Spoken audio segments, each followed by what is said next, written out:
کی محنت ہے یہ جو جس میں ہم یہاں لگے ہوئے ہیں، اس کا قبلہ بھی درست ہو جائے گا۔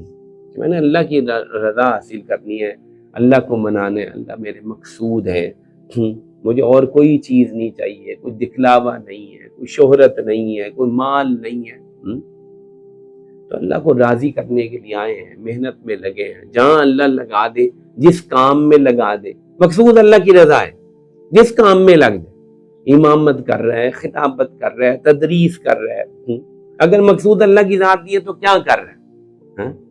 ایک ڈیوٹی پوری کر رہا ہے۔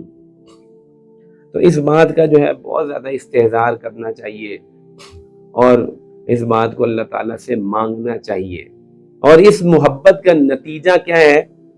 وہ اللہ کا دیدار ہے۔ دیکھو، محبوب سے جو محبت انسان کرتے ہیں تو محبوب کو پانا چاہتا ہے، محبوب کو دیکھنا چاہتا ہے۔